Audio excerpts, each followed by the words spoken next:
Hey, what's going on, everybody? It's not your average Josh back here for another movie review, and today I'm reviewing the new movie, The Flash, directed by Andy Muschietti. But before I get into my review, I do want to say if you're watching this, hit that like button if you do enjoy this video, and also leave a comment down below. What are your thoughts on this movie, The Flash? What are your thoughts on DC as a whole? Also, hit that subscribe button as well if this is your first time watching any of my videos, or if you're a returning viewer as well. Any support for this channel is very much appreciated. You can also follow me on TikTok and add me on Snapchat, where I will post content similar to this. But for the most part, my content will be here on this YouTube channel, Not Your Average Josh. So again, I appreciate all the support. But let's go ahead and get into this review of The Flash. This movie was written by Christina Hodson and Joby Harold, and it is the story of Barry Allen, where he uses his super speed to change the past, but his attempt to save his family creates a world without superheroes, forcing him to race for his life in order to save the future. Now, of course, this movie has been just mugged down in the muck of controversy for like a couple of years now, so a lot of drama, of course, everything involving Ezra Miller, and I'm not going to get into that in this particular review or anything like that. I know there's going to be people that, mention that in their reviews or whatever. It is what it is. All that shit, of course, happened, but I'm just going to talk about what happened in the movie here. So, honestly, just been waiting for it to come out just so I can see how good the actual movie is with all the drama. I'm just been so sick of hearing of it. And, of course, again, not going to get into it, but most of it, if not all of it, is Ezra Miller's fault. But it's just been years of waiting for this movie to come out. All these people in the past like 6 months to a year like been seeing the movies, like Tom Cruise, Stephen King, or whatever the hell, fucking saying that this is like, oh, one of the best movies ever, one of the best comic book movies. People that don't usually even like comic book movies. So there was like this weird like energy in the air, like the controversy mixed with this hype. Supposedly this is supposed to be a really good movie.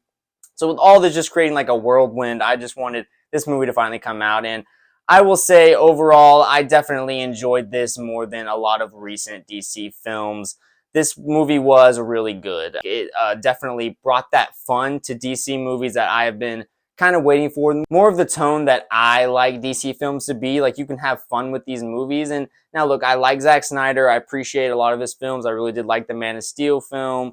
I think he had a really nice vision. But for me personally, I just thought it became a little bit too dark and a little too over serious, especially with even like a Man of Steel movie. I thought the way Andy Muschietti brought this fun to this movie really just popped on the screen as soon as the movie really starts, and you get this huge opening sequence where Barry Allen in our regular world, our timeline, is having to do this big rescue at this hospital and save a bunch of people. And then you have Ben Affleck being involved. It was a really fun opening sequence that really utilized a lot of the great funny qualities, the comedic qualities about Barry Allen, along with some of the more badass qualities. And now right away, you're going to get this very stylized version with the way the effects were used in this movie. I've heard some people say they don't like it as much. For me personally, I think it worked for me overall. It definitely took me a minute. It's like, oh yeah, it's clearly like not hiding really that it's an effect shot. But I think with the way they utilize, really most of it being the way Flash runs, how you see him use his super speed, it's obviously an effect, but I think it just works for the tone of this movie, and it looked pretty cool for most of the time, I will say. With the comedic quality that this movie had, I thought it just threw it in there enough. Like, this movie wasn't overly goofy or anything. There was definitely really high intense, fairly high stake moments in this movie, but I thought that even just with some people, like just different characters that pop up in this movie, they definitely just utilize their character attributes way more, I feel like, than maybe a Zack Snyder did, in terms of just having fun with the characters more. I mean, they're still comic book characters after all. Again, I really like what Zack Snyder went for, but this is definitely more of the vibe that I like with just my superhero movies in general, but even with the DC films. As far as the story goes with this movie, it is a very simple story to follow, I will say, despite being a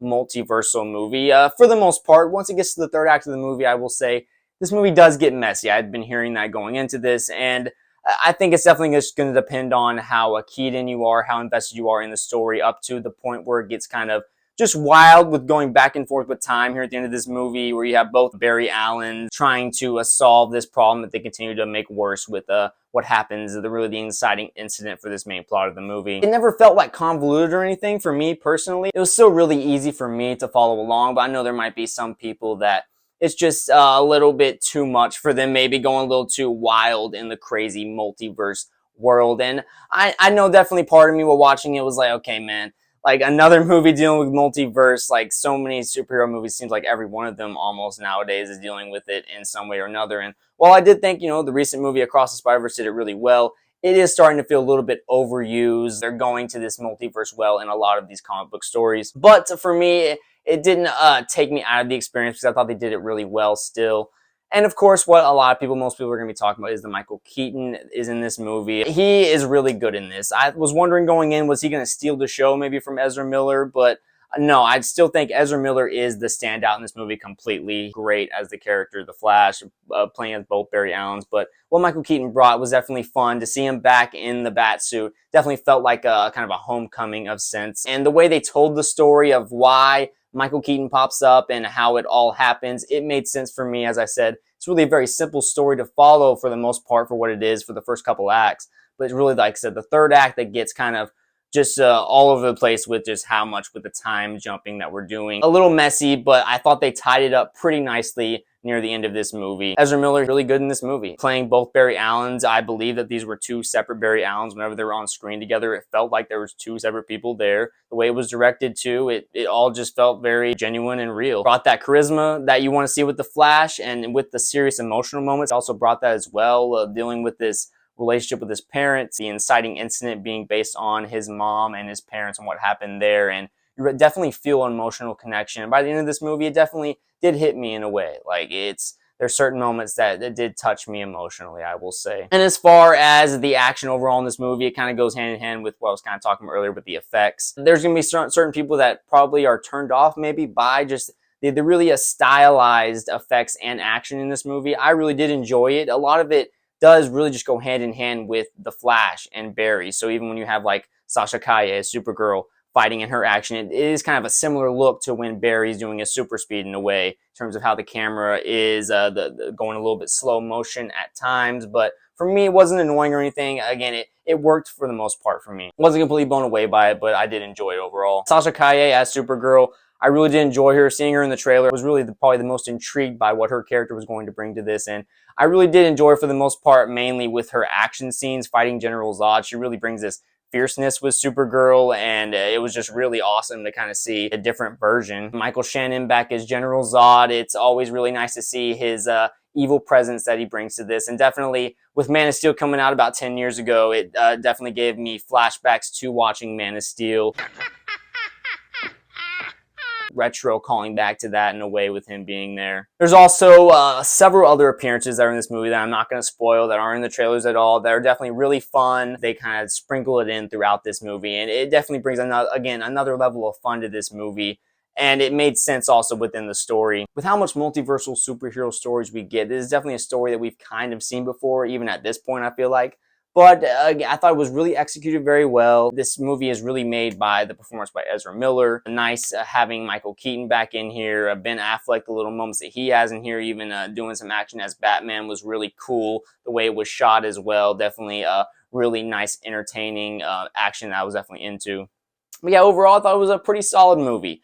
Not one of the best comic book movies ever, like some people were saying, but there's always going to be people that are hyperbolic about most movies, especially these comic book movies. But I did enjoy it. I wouldn't mind going to see it again at the theaters, to be honest. If you're interested in this at all, I think definitely go check it out. If you've been down in the DC lately, I think this is definitely more in the direction that most people are looking for in terms of just quality of film. But again, for me personally, the style of this, having that fun within the movie, but also still having those more serious, darker moments emotionally in this, having a nice clash of that to really make more of a equal experience, if that makes sense. That's what I enjoy the most about this. But definitely a positive recommendation for me. But that's my main thoughts. I'm going to give The Flash an 8 out of 10. Definitely one of the better DC movies, really since even the DCEU started. And of course, with the disappointments of like Shazam 2 and Black Adam lately, I think this is definitely a nice push in the right direction for DC. But what do you guys think? Are you not planning on seeing this movie at all? Do you want to see it? If you have seen it already, comment what you think about it. Again, what are your thoughts on DC as a whole, the movies, the comics, whatever you think? Leave a comment down below. Also, hit that like button if you did enjoy this video, and hit that subscribe button as well if this is your first time watching any of my videos, or if you're a returning viewer as well. Again, any support is always very much appreciated. Trying to get to 100 subscribers. So it's a small channel here, just doing what I love. When I have time, it's really my hobby, just talking about movies and TV shows when I get the chance. You can also follow me on TikTok and add me on Snapchat, where I will post content similar to this. But for the most part, my content will be here on this YouTube channel, Not Your Average Josh. We're looking for more videos very soon, and I will talk to you guys later.